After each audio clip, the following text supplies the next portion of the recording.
এখন স্টল গায়ে দিয়ে আছি, কারণ আমাদের এখানে এখন ঠান্ডা আছে। তোমাদের ওখানে এখন ঠান্ডা আছে কি না একটু কমেন্টে জানিও, ঠিক আছে? তো আমি আজ সকালে কী কী রান্না করছি সেটাই তোমাদের সাথে শেয়ার করছি। আর যেহেতু আজ রবিবার, এই কারণে কিন্তু আর আমি আজ একবারেই রান্না করছি, আজ আর দুপুরে রান্না করবো। শুভ সকাল বন্ধুরা, এই যে দেখো আমি আলু কেটে নিচ্ছি, আলু দিয়ে সিমলা মির্চা দিয়ে আমি তরকারি রান্না করব। আর এই যে আলু গাজর ভাজি করব।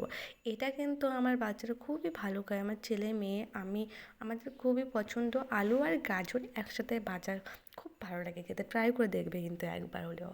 তো এই যে আমি সিমলা মির্চাগুলো কেটে নিচ্ছি, সিমলা মির্চা আর আলু আমি কেটে নিচ্ছি সবজি মানে তরকারি করবো তাই। আর এগুলো কাটতে কাটতে আমার মেয়েও চলে এসেছে টিউশন থেকে। আজ রবিবার ছিল যেহেতু, এই কারণেই আজ সকালেই টিউশন ছিল, তো টিউশন থেকে ও চলে এসেছে। আর এখন তাড়াতাড়ি আমার রান্নাও করতে হবে। এই যে টমেটো নিয়ে নিয়েছি, কারণ মেয়ে বলছে যে টমেটোর মিষ্টি চাটনি খাবে। এদিকে আমার ছেলেও কিন্তু খুব পছন্দ করে টমেটোর মিষ্টি চাটনি, আমি আবার পছন্দ করি না টমেটোর মিষ্টি চাটনি, কিন্তু ছেলে মেয়েদের ভালো লাগে তাই আর কি, করতেই হবে, না করলে নয়। এখন এই যে আমার সবজিগুলো সব কাটাকাটি হয়ে গেছে, আমি সবগুলো উঠিয়ে নিয়ে এখানে একটু ভিজে কাপড় দিয়ে মুছে দেবো, জায়গাটা সাফ হয়ে যাবে একবারে। তারপর এই যে দেখো আমার কর্তামশাই দেখছে, ফ্রিজে আমার মেয়ে আইসক্রিম বানাতে দিয়েছিল। এই যে যে চুলোটা দেখছো, এই চুলোটা কিন্তু কয়লার চুলো, অনেক সময় জলে একবার জ্বালানোর পরে। মাছ দিয়ে তরকারি করবো, বাই।